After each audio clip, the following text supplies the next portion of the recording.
Përshëndetje, këtu i kam sjell byrek me hithra.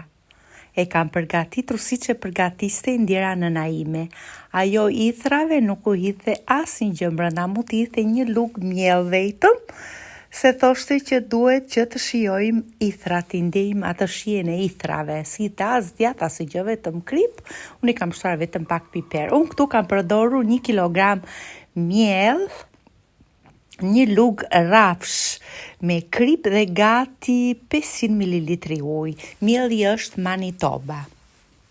Ka forcë.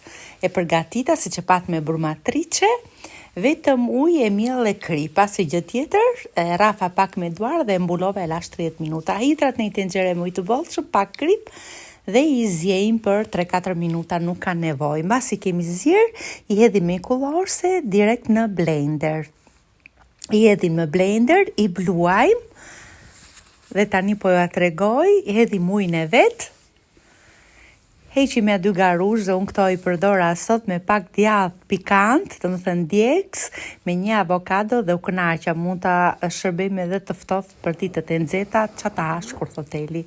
Ndaj mbrumi me toptha, siç e shikoni, unë këtu përgatita një tepsi të madhe, gati 40 cm për diametër dhe 1 kilogram hithra gjithsej, kështu që hithra edhe brum, po kur thot hoteli që ta hashë, doli vërtet fantastike. Këto petët i hapa në seshte me 3 kulaçka, pastaj i ndava një nga një për t'i rënë, domethënë shkurt.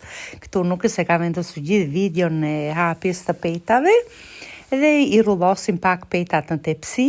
Tepsin e luajmë me vaj ulliri, këtu kam përdorur vetëm vaj ulliri, siç shikoni në video.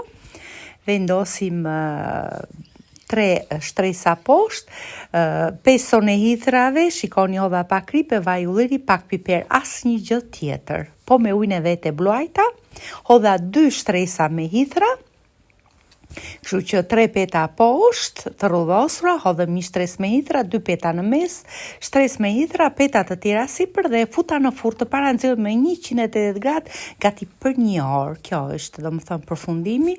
Sot u hante dhe u shijonte akoma më shumë. Thash bëra për 2-3 ditë që ta shijojmë gjithmonë. Kisha përgatitur dhe pak kost shtëpie dhe u kënaqëm. Familjarët ma pëlqyen edhe shpresoj që t'ju pëlqej dhe juve, ju uroj gjithë të mira dhe mirupafshim.